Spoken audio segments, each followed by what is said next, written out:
Good morning. So before taking a deep dive into the robot framework, I'd like to just ask a general question. How many of you are involved into some kind of testing, be it like feature capability or verifying the operational status, whether it's in a lab environment or production or something like that? Can I get a head count or something like that? Okay, that's 30% of the people. A lot of times this testing is done manually and feature by feature. So I'll be talking about how to use Python using robot framework to automate this certification.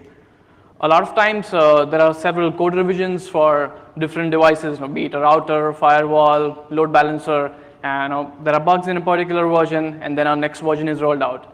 So before a version gets deployed into production, you just want to test the various features, whether the capability is working. Simple things like OSPF, BGP, NAT, whether they are working or not. A system which is already in production, whether it has the operational status correctly. So for example, the BGP neighbors are up, the counters are going on, so things like that. So starting with robot framework, it's an open source framework for acceptance-based testing. So for a particular test criteria, there are only two outputs. Either it is a pass or a fail. There is nothing in between that. So a test condition will either pass your acceptance criteria or it will fail. There are certain various vendor tools also available for automating the testing, but this is an open source one. It has some learning curve, but once you are into it, it is very easy to just write frameworks and automate your configuration. Pretty much like the name mentions, the robot framework, it's just like you tell it something to do, you supply the values or the attributes, and you expect this result.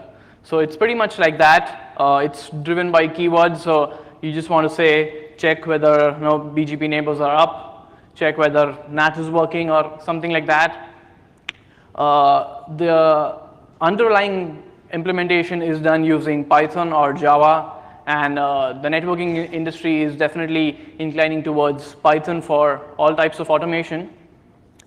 The ideal implementation is where the network automation engineers write the Python code for it, and the network engineers are just able to use those functions, put them into their framework, and then just run those tests. This framework is not specifically made for network-based testing. So if you go on the web and look for examples, it is difficult to find how you would find a way to jumpstart to write a generic framework. The good part about this is that it is data-driven. So the framework is very generic. You do not need to hard-code any values in that. You can just supply variables, and that way you can use the same framework for different tests. It is also OS and application independent. So if you're using it on Windows, Linux, or Mac, it will work in the same way. However, the underlying Python code is generally not OS independent. There are some functions which don't work well with Linux and Windows, so sometimes you got to check that. So talking about the major components of the robot framework system, now you have say a server or a VM which you are using for testing, which has connectivity to a networking device like a router, switch, load balancer, or a firewall. The main part is the framework itself, which is a file with a .robot extension.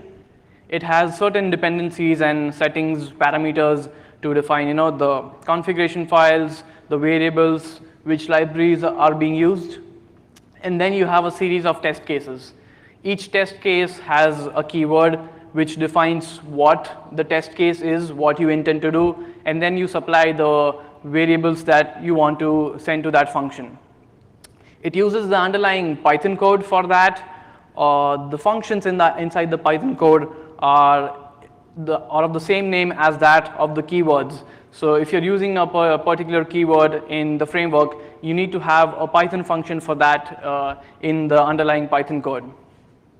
It's preferable to have a generic function in Python because you don't want to get too detailed, so that you can use the same code over and over for different types of frameworks. You can have like arguments applied to it so that you send it variables and it gives you the output automatically. Also, the Python function should have a return value. So this return value is sent back to the test case in the framework, and then you are comparing it with an expected value to the value which you got. Finally, there are pointers to configuration files. So for some types of feature, you want to load the capability, load the configuration, and then verify whether it is working or not. For example, the AAA feature, you want to load, this is the configuration for AAA, and then verify whether it is working or not. This is the structure of the framework. So you have your automation directory on your VM. We have the test suite directory, which contains several suites of test cases. Each suite has different test case parameters. So you want to generally separate the different test suites by the type of feature. So for example, all the routing capabilities in one single test suite, the switching capabilities in other test suite, the NAT stuff or the NTP stuff in a different test suite. There is also a resource directory. This is where you add the configuration files. So if you are into feature testing for a device, then you need the configuration files so that you can load it and then verify.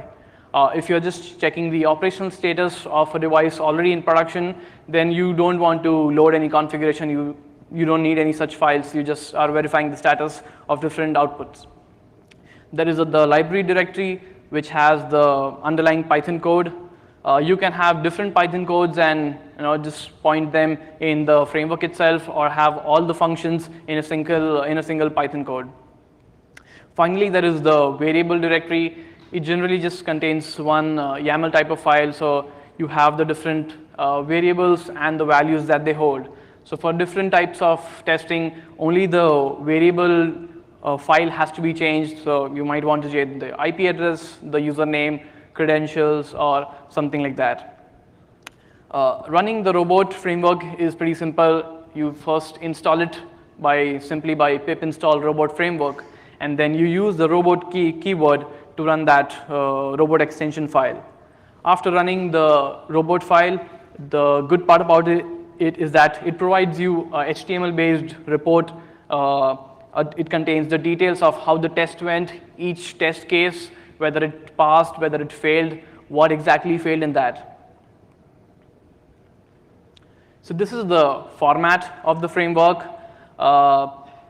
The framework is, it has the extension of .robot, but there are 4 types of files you can use to define the framework. One is the HTML-based framework. The advantage of this is that it has a very nice, visually appealing file. It is easier to understand. It is properly separated. It has different HTML tags. However, the problem that I have with HTML files is it's difficult to find a good editor to edit the HTML files. The other option is to use tab separated values. So these are essentially like spreadsheets which are programmed. It's easy to program them because you can import values, export values from them, and the values are just separated by tab. What I prefer is the plain text version. As you know, Vim is the best editor, so it's easier to edit this file using Vim and just define the framework in a plain text format.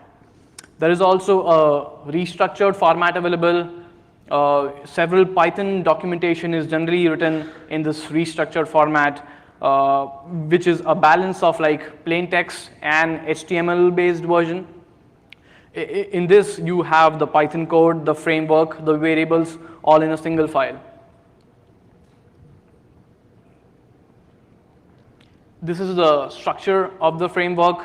It's very modular, which means that the test cases are defined in different blocks. So when when an engineer is even reading a particular test framework, it is easier to figure out what test case is being tested or verified. It contains the settings, which are like just pointers to what libraries are being used, where is the location of the configuration files. There's an option to do a pre-test setup. So for example, if there is a particular test which you need to include in all of your test cases, then you can include that in the pre-test setup. So for example, when we are using, testing networking devices, we always need to have that SSH session from the test VM to the networking device. So it's better to define that session object in the pre-test setup and then use that same session for all the test cases. Then there is the test criteria. So this contains several test cases, one after the other. You can include as many test cases as you want. Finally, there is the test cleanup. So after you've completed running all the tests, you just want to gracefully clear the session, close the SSH session. So you have a post-test cleanup option also. Then each test has a binary value. The output is binary. Either it's true or false, because either a test has passed or it has failed. Each test can have multiple functions. So suppose you're testing OSPF capability. So first you want to load that function, you want to verify connectivity, you want to verify the neighbors are up, you want to verify the counters are going on or not. So each test case can have multiple functions. And it's a top-down approach per test case. This means that if any test function in a particular test case fails, then the whole test case is considered as failed. This is a sample of the framework. So as you see, we first define the settings. You can define what's the documentation. Now, it's a good practice to just mention what is this framework being used for. Then you define the libraries. For example, here I've defined operating system, which is the built-in library used for several OS level functions. And then there is the reference to the Python code which was written. So that's also another library that you're using. Then you reference the location of the variable file, which is the YAML file where you've defined all the variables and their keys. Finally, we have the suite setup and the suite teardown. So as you see below, there is a section for keywords. So what you defined in suite setup and suite teardown, that has been elaborated in the keyword section. So first, you're just opening a connection, running some particular function. Next, you're setting the suite variable. So you're just defining that the result obtained in the previous line is being used as the variable sum result for all the test cases. You also have that suite teardown where you're gracefully closing up a connection. The test cases here are just two simple test cases. One is we are just fetching the interface status. So it just has two functions. One is it's some random function taking some attribute, defining the return value in a variable called output. In the second line, it just logs that output to the console. So when you run the test case, you can see what was the output like. The second sample test case here is loading a particular configuration. So here, suppose you're running some particular function, again with some variables, getting an output. Second time, you're again running another function, getting an output. And the third time, you're just probably comparing the values of both the functions and checking whether the expected value is matching the actual output.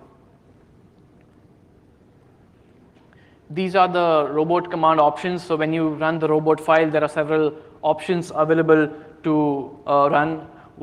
Some of them are setting the documentation. So for example, for a different framework, you just want to alter the documentation, or it's a particular different type of version that you're testing. You just want to make a note of it. You can separately add documentation using the command options. You can also set the report name. As I mentioned previously, it has a very good HTML report which gets generated at the end. So that can be also defined. You can define tags. So for example, certain test cases are like critical test cases. Some of them are just basic functionality checking. So you can add those tags to the test cases. You can rerun a certain type of test cases. So for example, in the initial troubleshooting that you're doing, you're running a series of test cases and maybe 5 of them failed. That might not necessarily mean that the feature has failed. Maybe there was a connectivity error or something like that. So after troubleshooting that, you just want to rerun those failed tests and not run all the tests again. And then you can also define timestamps for logging and things like that. So this is the style conventions used in the framework. As we saw, the variable is defined in curly braces preceded by a dollar sign. The function name can be separated by a single space, or you can have it all together. So for example, we have the check interface config. There are two ways: either you have a single space in between that, or just define it all together. For passing variables to the function names, so for example, we have the show interface function. You have at least 4 white spaces to separate that, and then you add the variables. This is how you would create a sample and a simple test case. The test cases are defined under the test cases section. The keyword, which means what the test case is doing, is essentially what you are trying to achieve and not how we are trying to achieve. So for example, you're just checking the VLAN status, so you just mention show VLAN status. You don't need to mention how you are doing it, what attributes you are checking. So for example, here we have this function called copy file. Sometimes the arguments are mandatory, sometimes they can be default. So for the copy file function, you need at least 2 arguments to define what file is the source and what file is the destination. To create a file for this function, some of the arguments are optional. So you need to define what file is being created, but the content and the type of encoding for the file, either it can take the default value or you can supply to it. This is the first example of a simple framework using the robot framework. So here we are just verifying the version info of a particular networking device, which is a Juniper MX box in this case. So here we have defined the variables. We are using the operating system, which is the default library, inbuilt library available in that. We are using the Python code developed for that, and then we are adding the test case. The test case, the first line mentions the variable connection n, which is connection enable. So first we are using the function mxconnect, adding the attributes like IP address, credentials, and the session object is being stored in the variable called connection enable. On the next line, we want to use this session object and just get the version info of the device. So we use the function mxverifyFacts, use this connection enable variable and get the output. On the third line, we have the output logged to console. So when you will run the framework, finally you will get the output on your console. Now the functions you use here are mxconnect, mxverifyFacts, and log to console. Log to console is an built-in function available from the operating system library, so you don't need to define that. It will know how to do that. For mxconnect and mxverifyFacts, you need to define what exactly that function will do. So that has to be defined in the underlying Python code. The variables used for this, which we added in the test cases, were like the IP address, the username, the password. So that is, as you see, it's just defined separately in a YAML file. And if you're running the framework for a different networking device, you just need to change these key values. Coming to the functions used in that test case, one is the mxverifyFacts, and second was the mxconnect. As you see here, I've used the Juniper's built-in library, which is the PyEasy for easy connection to the networking device and loading some functions. So the mxverifyFacts just uses the PyEasy library called connect.facts to get the version info, and the mxconnect is just the simple function, which is the device function. You add the attributes to it, and then you get the session object. As you see, there is also return values in this functions. So this return values are sent back to the framework. Running this file, this is how the output would look like. This is just a single test case. So we had the version info logged to the console. It logs all the information. Since it completed this test, it gives the output saying this test passed all the test criteria mentioned, and finally it provides the output files. As you see, there are 3 types of output files. One is the output file, which is in XML format, and the other 2 are HTML based reports One is just a simple report of the test cases, and the second one is a detailed log report. This is how the log report in HTML looks like. The best part is, it gives you a clear indication whether all the test cases passed or any of them failed. So on your left side, you see it's a green colored report which mentions all the test cases passed. It gives you statistics about, how much time it took, where is the log file located, what test condition was being tested. On your right, you see a failed report saying, hey, a particular test case failed, and that's why the whole test report is considered as failed. When you click on the log HTML pointer, which is around the center of the file, you get a detailed report. So on your left, you see it gives details about what was the test case, what different functions were used, what function did specifically, whether it was requesting some value from the networking device, performing some operation. On the right side, it again gives you the same details mentioning what exactly failed. So as you see below, it gives the status saying it failed. The reason was mentioned on the last line, which was a connection authentication error. So that was not a problem with the networking device, but there was a problem with the network connectivity. We mentioned about sweet setup and sweet teardown, to have an SSH object defined to be used in all the test cases.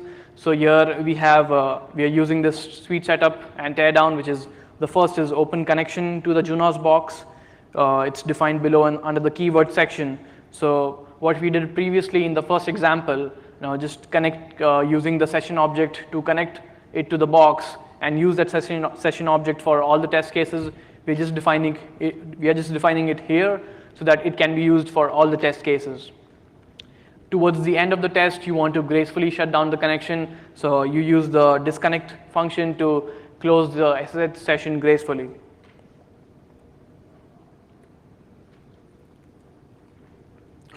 Also, initially while developing the framework, you encounter a lot of troubleshooting errors.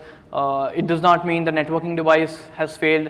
It just means that something was not configured properly. Perhaps the configuration was incorrect. Perhaps the way of verification was incorrect. The troubleshooting with robot framework is not very efficient. So when a particular test case fails, you definitely get the detailed report and you can look into what failed exactly. But most of the times you're working in a CLI type environment and you don't want to just switch to a GUI based to see what exactly failed. So what I do generally for this is use the logging module in Python. This allows you to have all the errors or anything like that directly outputted to the console. So when you're running the framework, it will directly give you what failed or what is exactly happening in that function. So there are standard libraries and then there are extended libraries in the robot framework. These are the set of standard libraries. The first one is the built-in library. This allows you to evaluate certain things, run with certain conditions. So for example, you want to run a test case only if a particular different test criteria is matching or not. You want to just match the output saying, hey, this should be true or this should be equal to 10. You can use the built-in functions for that, so you don't need to develop a separate Python code for that. The other is a process-oriented library. So this allows you to run different process, get process attribute values like the PID, switch processes if required. There's also a datetime library. So if you're playing with time values or something like that, you just want to, it's difficult to directly extract the time, convert it into the time version. So here you can use the datetime library to convert it to whatever you want, to add times, to subtract time or something like that. There is OS level functions. So this allows you to do something with file level or directory level stuff. So if you want to check the file size, whether the file exists or not, what are the number of files in a particular directory, then you can do this. So for example, if you're loading a particular configuration from a file, you first want to verify that the file is actually present and then take that file and load it into the configuration. There is string functions. So this allows you to do any changes to a particular string output. So if you get a particular output from a particular function, you want to just measure the size of it, convert it into like lowercase or uppercase, get the number of lines. So this is useful when suppose you're testing the BGP status or whether the BGP neighbors are up. For example, that you have 50 neighbors in your show BGP statistics output on the networking device. So you just get the output and verify whether the line count is as expected, whether it's 60, 50, or whatever it is. There is a collections standard library which allows you to use any type of lists or dictionaries just like how you use in Python. So it allows you to combine various variables or something like that. There is dynamic input option. So when you're running the robot framework, if you want to have a prompt, like a prompt to just give the value dynamically, you can also do that. And finally, you can also take screenshots. So if you are into GUI-based testing, just testing whether the web UI of a particular networking device works or not, you can just grab the screenshots while running the test case and later just verify the screenshots are as expected or not. Then there are extended libraries because the built-in libraries don't do all the functions which are required. One is the Selenium one, which is definitely obviously based on Python. This allows you to automate with web UI options. So if you're doing anything with web UI, it's easier to use the Selenium library to identify what tab you are clicking, whether you are filling a particular input box with some values or something like that. There is also a library for pub/sub types of systems. Here it's the MQTT library. If there is a particular polling or something which needs to be done, you can use this library. There is a faker library. This generates random fake words or documentation or something like that. Just like in a documentation, sometimes we just want to in documentation we would just want to highlight how the documentation would look like, and we use those ipsum lorem or something like that to fake those words. Similarly, you can use the fake library here. There is the SSH library. So if a particular networking device does not have its own library for SSH, for example, most commonly we use netmiko, PyEasy, or something like that. But if a networking device does not have that library, you can use the SSH library and still run all your commands using that. There is a library for database. So if you're playing with MySQL, creating databases, merging something, you can use the database library for that. You can also archive certain files using the archive library. I mentioned about tagging previously, that you can set tags using the options. If you don't want to set tags using options, you can also define tagging in the framework itself. So for example, there are 3 types of tags. One is the force tags. So for example, here we have defined NANOG 74 as the force tags. This means that this tag gets applied to all the test cases, no matter whether you like it or not. So that's forced onto all the test cases.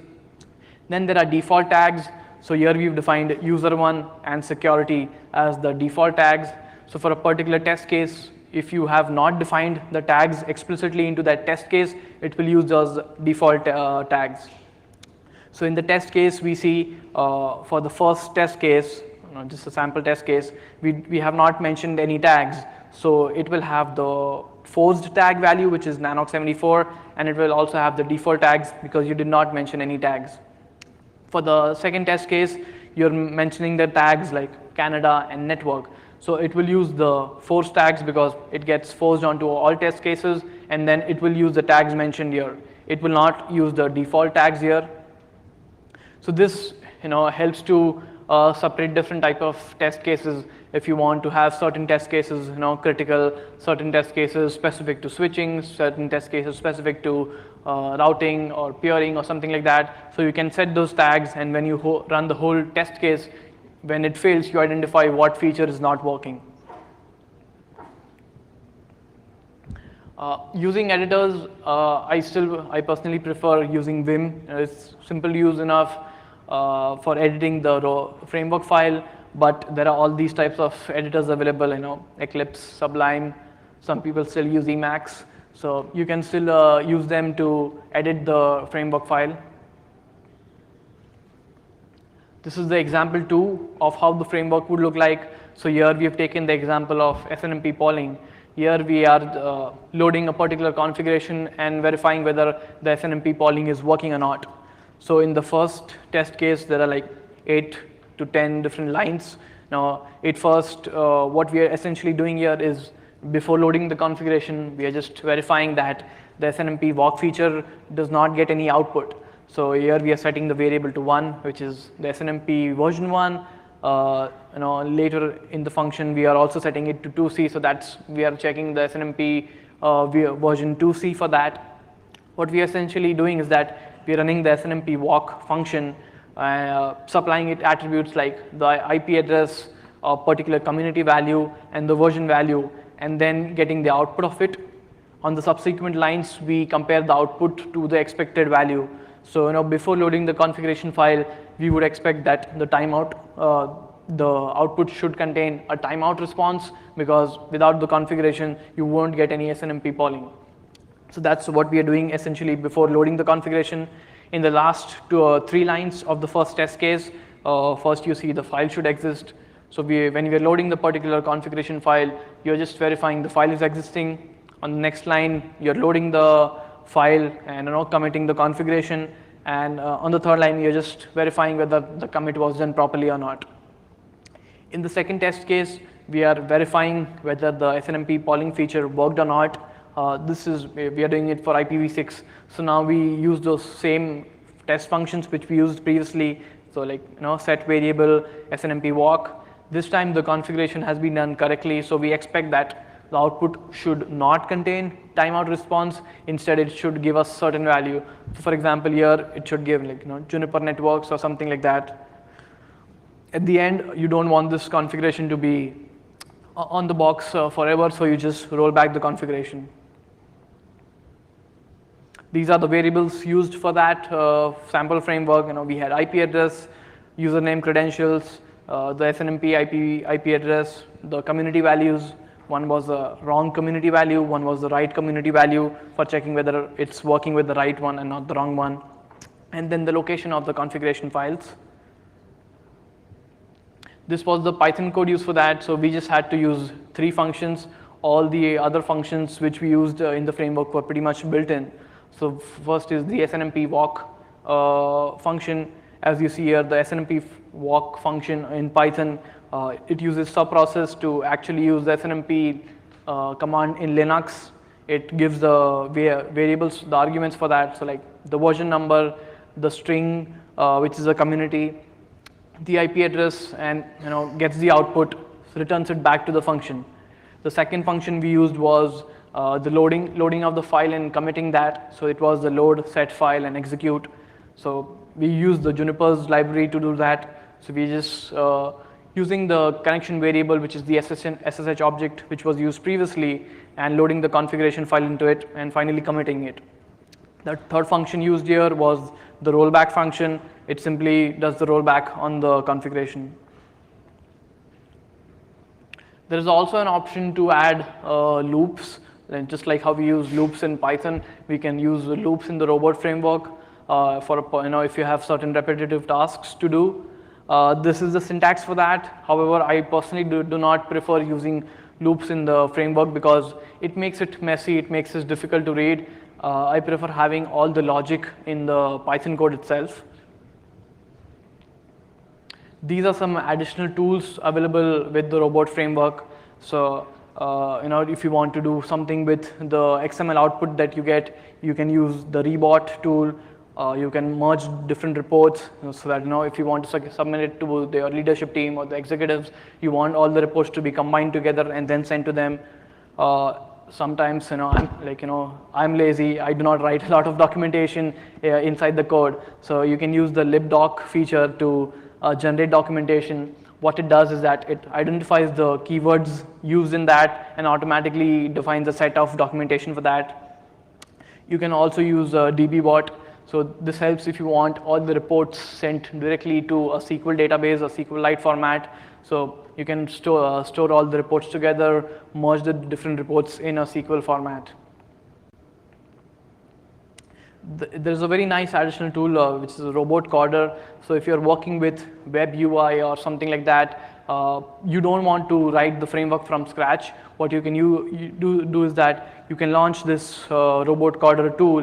What it does is that it captures all your GUI actions, what you did on the web page or the tool, and then it automatically generates a framework based on the actions you did. So you just have to run the test case once manually. It will automatically generate the framework for that. And then there are a couple of other tools for parallel execution of test cases. For example, if you have 80 or 100 different tests and you don't want it to take too long, they are not dependent on each other, so you can run them parallelly. There is also an API available to run the framework. It's kind of running code, using code. I have not really found a particular use for the API yet, but it's available. You can use all the robot command options, the additional tools, retrieve reports using the API, dynamically supply variables or something like that. This is the example 3 of the framework. Here we are verifying whether the AAA configuration is working as intended or not. So in the first test case, we are just loading the configuration file. So again, we are checking whether the file exists. Then we load the file, and then we verify whether it got committed correctly or not. In the second test function, we are verifying the AAA feature. So it's another networking device. We are using the router connect and the router show function, which was similar to the ones used on the Juniper, like MX connect and MX verify facts. So we just apply the attributes of the networking device, like what type of networking device is it, the IP address, the credentials, and then since it's a AAA verification, we are verifying whether a particular test user has the privilege to do configuration or not. For a test user, we want, here we are checking that the user should not have the privilege to commit a particular configuration. So we want the, we are checking the check enable status on the networking device, and we want that to be false. The next time, if we run the same function with an elevated user privilege, we want to verify whether that enable function is actually working on that or not. This was the variables used for that, which are defined in the separate variable file. Again, similar things like IP address, credentials, the test user credentials, the location of the file. This is the Python code used for that. So similarly, we had one function for loading the file and executing it, one function for actually generating the session object to the device itself, so connecting to that router, checking the enable status, the configuration status by using the check the router connect feature, and then the router show function where we were just verifying whether this particular user existed in the statistics or not. There are some do's and don'ts associated with the framework. You should try to not be lazy like me and add more documentation in the framework. After a month or after 6 months, when you're relooking at the framework, you should be able to understand what exactly you did or what some other person did. Also, I would not add too much of documentation, because then it makes it messy, and then it makes it too detailed to view it properly. The naming of the keywords should be short and easy. So essentially, we want to identify what we are doing and not how we are doing. So for example, we are loading the remote syslog capability. We don't need to define how we are verifying the whole feature. We just need to define what we are doing. You should also have uniformity in your framework so that it's easier to read. So here, since we have everything separated by tabs or spaces, you can identify what is the function, what variables you are passing, where is the output going. As I mentioned previously, all the logic, it's better to have all the logic in the code instead of having loops or something like that in the framework itself. It is data driven, so you don't need to hard code any variables in the framework. You can add all the key values in the variable file. Also, a particular don't which I want to mention is it's better to do polling instead of sleeping. So for certain type of functions, you might have to wait for 15 seconds or 30 seconds before you actually get the output. On our networking devices, if we are checking a particular show command status, it takes like sometimes 10 seconds to get the whole output. So sometimes you have to sleep the function for some time so you get the whole whole output of the show command.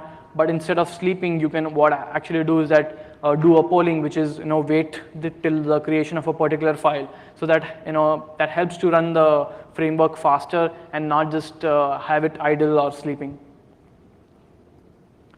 This is the final example of the framework. We are verifying the packet loss and whether the SYN flood is getting blocked or not. So here we are using the hping, which is a Linux command tool for generating a simple DDoS type of traffic. Here we are sending a hping flood, verifying whether the packet loss is 0 or whether it is below a particular limit. Then we are actually loading the configuration so that it actually blocks the DDoS traffic. In the second test case, the verify SYN flood, we are using the same commands, the same functions again. We are again generating an hping flood, verifying what is the packet loss, and this time we are comparing it with the expected value. These are the variables used for that. Again, the IP addresses, the credentials, the location of the file. This is the Python code used for that. It uses the hping flood, hping packet loss, loading the files, and then a simple another function to check whether the value is greater than what is expected. I have got a demo of that. I'm not sure if I can play it from here. If someone from the team can play it. Okay, there we go. So this is where I was checking the different features on the SRX firewall, verifying whether syslog is working, NTP is working, the AAA is working. So once you load the framework, it will automatically let you know whether a feature has passed or failed. We see here a couple of features failed. This was in the initial days of the framework being built. So when it failed, it didn't mean that the SRX firewall failed. It was some problem with the configuration. You see the IPv4 and the IPv6 access capability being checked, the management configuration, the SNMP polling for V1, V2C, V3. So all this feature testing, which would generally take you days to do, once you've developed the framework, you can run this framework for any type, any particular networking device, and then you just get the output in like 5 or 10 minutes. As you see, it sometimes gives you details about why a particular test case failed.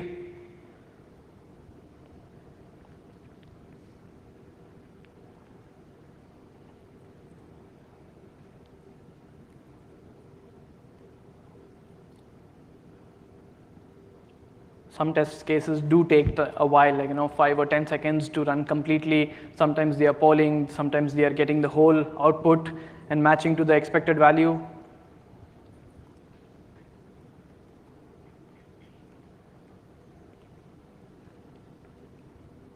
And finally, we have the output files. One is the XML format, and other two are the HTML files.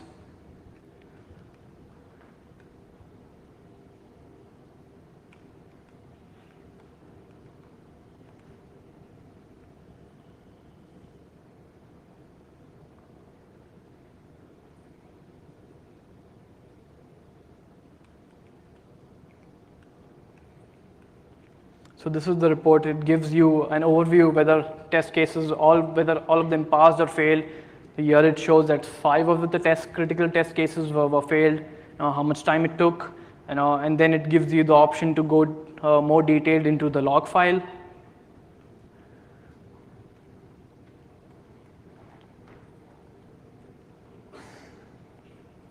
So as you see, the log file gives a detailed, information on what test cases failed, what exactly keywords were run, how much time it took, what function did it do to the networking device. Same for a particular failed test case, it defines what exactly failed, why it failed, and reasons for that. So yeah, that's pretty much it. There's initial learning curve to understanding how robot framework will work and how you will develop it for a particular network device. But once you identify how to develop it, once it is developed, then it is very easy to automate the testing for all the several subsequent models for the same vendor. These are some helpful resources for that. And finally, I understand this was a very deep dive. It was too much for 45 minutes. So the slides are available on the NANOG website. If there are any questions, please feel free to contact me on pratik.lotia@charter.com, and we might have a couple of minutes for questions if anybody has. Thank you.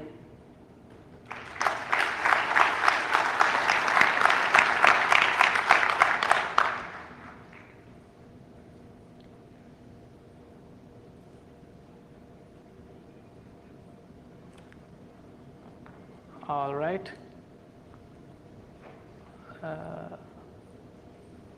Yep, looks good. All right, thank you.